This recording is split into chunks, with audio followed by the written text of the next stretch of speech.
पंच प्रयागों में एक देवप्रयाग बहुत ही महत्वपूर्ण और धार्मिक और पवित्र स्थल, जहां मां अलकनंदा और मां भागीरथी का मिलन होता है और यहां से गंगा अपने स्वरूप में बनकर और नीचे करोड़ों लोगों के लिए जीवनदायिनी और मोक्षदायिनी साबित होती है।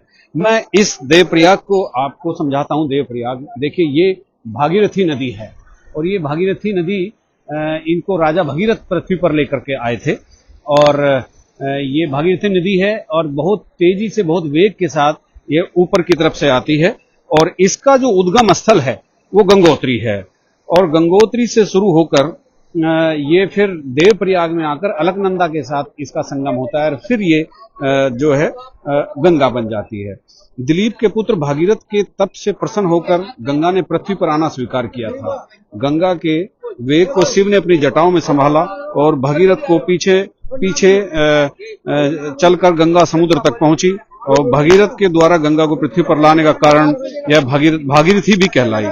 तो ये भागीरथ राजा दिलीप की दूसरी पत्नी के पुत्र थे। उन्होंने अपने पूर्वजों का अंतिम संस्कार किया और उन्होंने गंगा को पृथ्वी पर लाने का प्रण लिया, जिससे उनके संस्कार की राख गंगा जल में प्रवाह हो सके और उनकी आत्माएं भटकती न फिरें और वो स्वर्ग जा सके। भागीरथी ने ब्रह्मा की घोर तपस्या की, भागीरथ ने, ताकि गंगा को पृथ्वी पर लाया जा सके। तो ये भागीरथी थी और इधर आप देख सकते हैं ये अलकनंदा है। उत्तराखंड के विभिन्न भागों से बहते हुए, अलग अलग भागों से बहते हुए अलकनंदा देवप्रयाग में भागीरथी नदी में मिलती है। यहीं से अलकनंदा के सागर का सफर का अंत हो जाता है और गंगा नदी की यात्रा शुरू होती है। तो अलकनंदा और भागीरथी के मिलन का ये बहुत ही पवित्र स्थल जो देवप्रयाग में इसका संगम, मतलब प्रयाग का मतलब ही संगम होता है। और ये फिर एक बार मैं आपको दिखाता हूँ, ये अलकनंदा नदी है और ये भगवान बद्रीनाथ धाम के से होकर के और कर्णप्रयाग, रुद्रप्रयाग से होते हुए मंदाकिनी, नंदाकिनी, पिंडर सभी नदियों को आपस में समेटते हुए तो ये यहाँ आ जाती है। इसका पुराना नाम विष्णु गंगा भी है। हालांकि विष्णु गंगा के नाम से बद्री धाम में जोशीमठ के ऊपर एक अलग से एक बहुत पवित्र नदी है और धौली गंगा है। तो जब अलकनंदा धाम से आती है, बद्रीनाथ धाम से होकर आती है, तो उसमें आगे की तरफ जिन नदियों का मिलन होता है उनमें विष्णु गंगा, धौली गंगा और उसके बाद नंदाकिनी, उसके बाद कर्णप्रयाग में पिंडर और रुद्रप्रयाग में मंदाकिनी नदी अलकनंदा में इनका संगम होता है। ये वो उसमें अलकनंदा में इन सब नदियों का विलय हो जाता है और इधर से गंगोत्री की तरफ से भागीरथी आती है और भागीरथी नदी में अलकनंदा का मिलन होता है। तो एक ये बहुत ही मतलब गंभीर कहानी है, बहुत संवेदनशील कहानी है। अलकनंदा देवप्रयाग तक जितनी भी नदियां इसमें मिलती हैं उन सब नदियों को अपने में विलय करके आगे बढ़ती है और अपने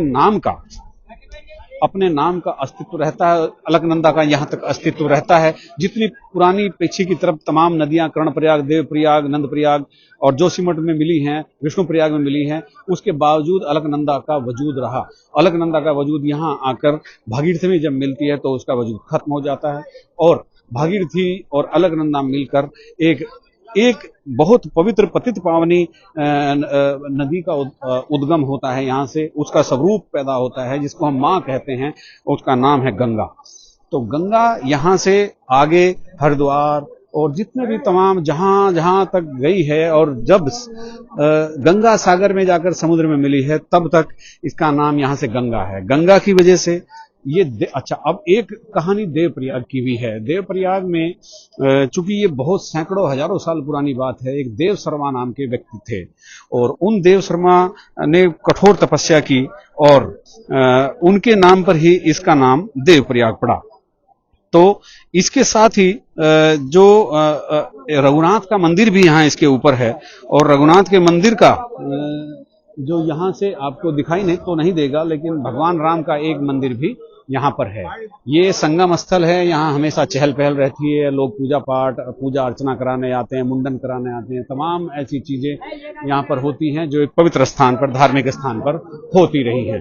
तो अब ये इतना पवित्र स्थान है, ये चूंकि चारधाम यात्रा के मार्ग का ये देवप्रयाग एक मुख्य पड़ाव है और चारधाम यात्रा में इसकी बहुत बड़ी भूमिका है। यहाँ लोग जल के आचमन के लिए नीचे आते हैं और यहाँ पूजा अर्चना करते हैं। फिर यहाँ से श्रीनगर के रास्ते, रुद्रप्रयाग के रास्ते केदारनाथ और बद्रीनाथ धाम दर्शन के लिए जाते हैं।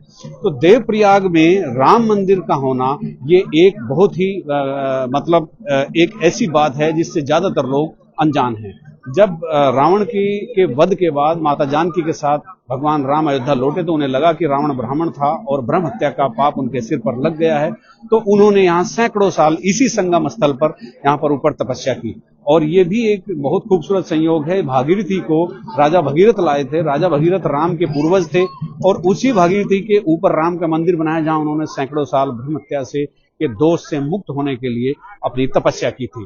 तो ये स्थान बेहद पवित्र है, बेहद धार्मिक है। यहाँ पर हर साल लाखों हजारों लाखों लोग यहाँ पर आते हैं, यहाँ पर पूजा अर्चना करते हैं। तो मैंने जैसे अभी आपको देवप्रयाग के देव शर्मा जो नाम के एक बहुत प्रकांड पंडित थे, उनकी साधना के बाद उनके नाम पर देवप्रयाग यहाँ का नाम पड़ा। प्रयाग इसलिए दोनों का संगम होता है, प्रयाग का एक अर्थ संगम भी होता है। तो देवप्रयाग देव शर्मा जी के नाम पर पड़ा। यहाँ भगवान राम ने तपस्या की, भगवान राम का मंदिर यहाँ है और माँ अलकनंदा और माँ भगीरथी यहाँ मिलती है और यहाँ से गंगा का स्वरूप एक तैयार होकर आगे जाता है। तो यही यहाँ की बहुत पवित्र कहानी है, इतिहास के पन्नों में छुपी हुई है। और अब यही स्थिति आप देख सकते हैं कि मैं यहाँ पर इस समय देवप्रयाग संगम पर हूँ और दोनों पवित्र नदियां यहाँ पर मिल रही हैं। ये दृश्य आप भी देखिए और एक बहुत सुखद अनुभूति भी कीजिए।